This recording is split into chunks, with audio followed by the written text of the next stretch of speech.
Hi everyone and welcome back to Jill and Hugh Barbecue. Today we're going to cook this piece of pork that was part of a much larger piece that we've jointed, and this is the last piece left.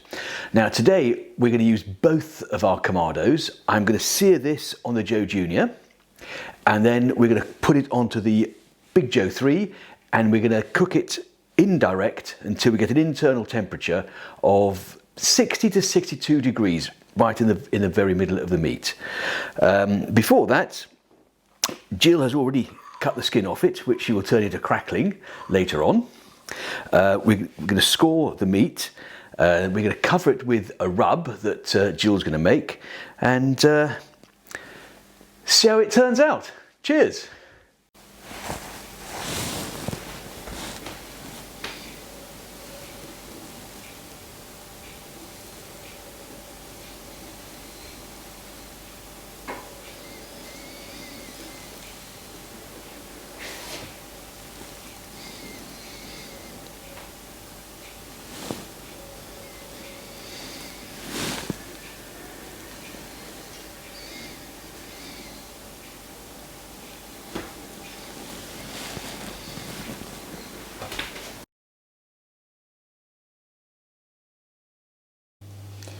So the piece of pork has been, the fat has been scored in a diamond pattern and it's been covered with just a thin layer of very low flavoured mustard so that the rub's going to stick to it.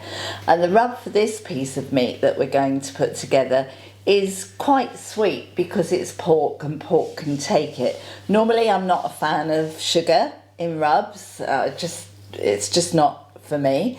But this is going to have a tablespoon each of brown sugar and white sugar. Not a dark brown, just a light brown sugar this time. Half a tablespoon of salt and half a tablespoon of black pepper ground. And now in here I have a teaspoon of mustard powder, a teaspoon of oregano and some garlic granules, a teaspoon of garlic granules. So that's going in. And then finally, I've got a half teaspoon of smoked paprika in here and a quarter teaspoon of both chili powder and cayenne pepper. So it'll be sweet, but there's just a slight spicy chili flavour to it. And those quantities are quite small, but this isn't a very large piece of meat and we don't want loads left. So just going to sprinkle that quite liberally. In fact, I've still got way too much, but we can be quite liberal. Actually, it can go on the fat and it can go on the meat as well.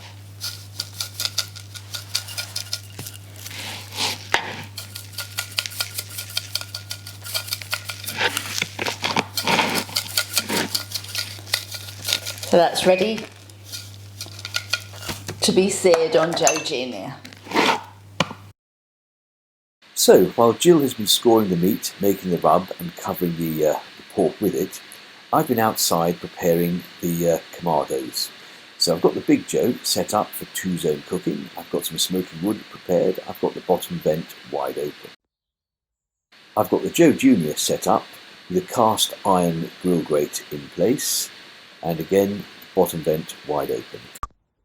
Okay, so it's time to light the barbecues. We'll start with the Big Joe. I've got 4 fire lighters in the ashtray, just to space them out a bit better. And then with my blowtorch, I'm going to light all 4 of them, starting with the back one, working forward towards me. Push the ashtray back in, leave the draft door fully open. I'm going to leave the top open for about 10 minutes. I've got my smoking wood ready to go in once the fire starts properly. Right, the Joe Junior's next. So this one's easier. I can remove the whole fire basket as it's not very big and quite light. Again, with a blowtorch, light the fire lighters that I've got hidden underneath the coals. In fact, let me turn around and show you. Here we go. I've got 2 fire lighters, one there, one there. Once they're both alight, which they are now, I can pop the fire basket back into the Joe Junior.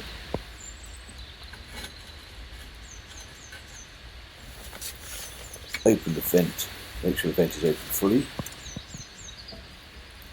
Replace the cast iron grill grate.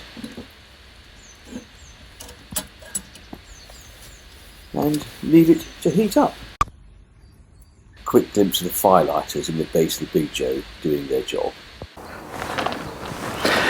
Right, here's our pork. It's all ready to be seared, so I'm going to pop it on the Joe Junior. Fat side down to start with for a couple of minutes. I'm just going to leave that there with the lid open to sear.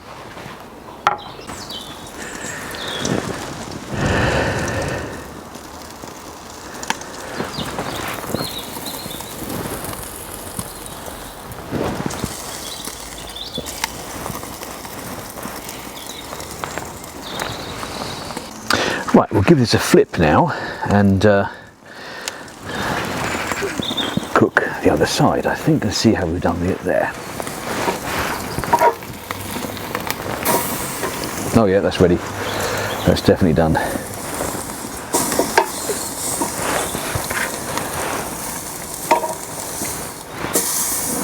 Right, a couple of minutes.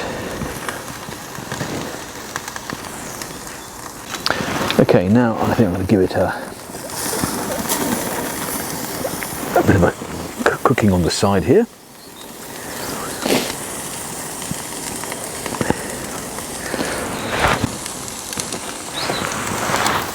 Okay, we'll flip her over again. We've got some nice char on there.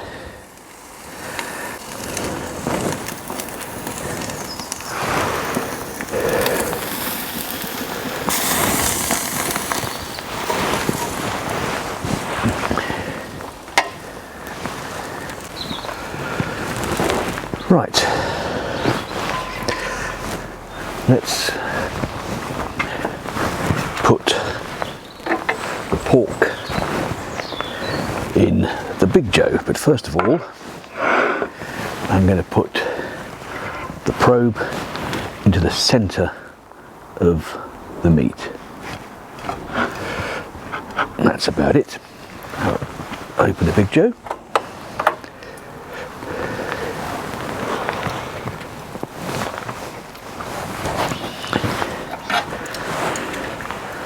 I'm going to put this on with the eye nearest.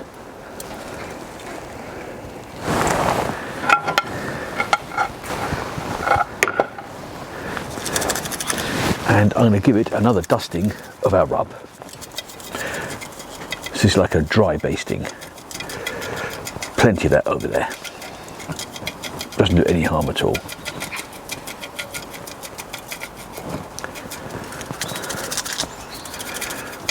There we go.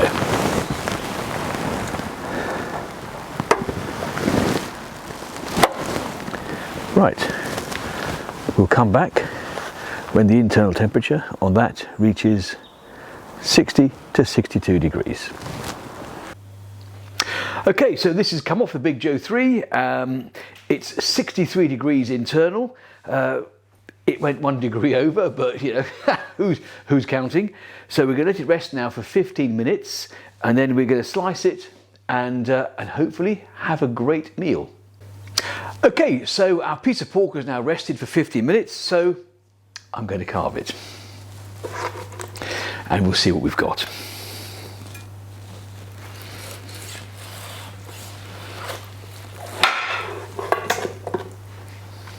Okay. Wow. That is a juicy looking piece of pork. we're going to enjoy this.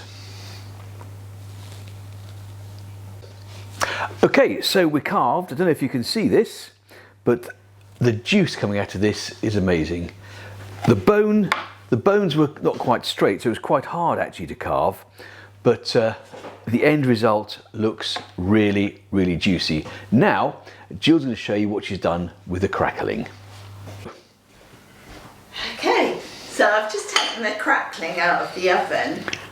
All I did with the skin was just put a very thin layer of olive oil over it, just really thin, and then just loads of salt and black pepper.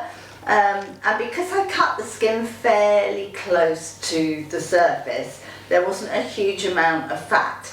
So this is actually just going to be crispy rather than juicy, which I don't really eat crackling, so for me that's much better, because when it's juicy you just know there's loads of fat, and it's also extremely hot. So let's just see, it feels like it's going to be really crispy, and it is. Oh, that is so hot. Okay, I can't do this because it's too hot. Right, so I've just broken it up because it was really, really hot, and Huey's going to come and sample it. So let's give this a go. Actually, I'll take that really tiny bit and just... Oh wow. That is properly crispy. That is so crispy, but you might need to go to your dentist. In fact, that's really, really easy. that's good. That's really good. Yeah, I couldn't eat much of it, but it is good. Well done. Okay. Well done. Well, that was a resounding success. The pork was succulent, moist, soft, juicy. It was delicious, wasn't it? It was lovely, yeah. Very nice. And just to recap what we did, we took the pork rib, Jill cut the skin off, she scored the fat, covered it with a thin layer of mustard, and then put our rub on it. I took it out to the Joe Junior, I seared it on all four sides, I put it on the Big Joe, and we cooked it on indirect heat at 175 degrees C until we reached an internal temperature of, well, it was supposed to be 62 degrees. It ended up being 63 degrees because we forgot to look at it, but it didn't make any difference. It was still really, really nice. And we should say that that rub worked very well, because it wasn't too sweet, despite the fact it had sugar in it, was it? No, sugar works really, really well with pork. And we had it with roast potatoes, spiced red cabbage, with apple, Brussels sprouts, and roasted carrots. It was really yum. And then that brings us on to the crackling. Well, that was proper crackling. That was crackling's your thing. It was so crispy you would not believe. Anyway, if you've enjoyed what you've seen, please hit the subscribe button, give us a big thumbs up, and hopefully we'll see you on the next video. Cheers. Cheers.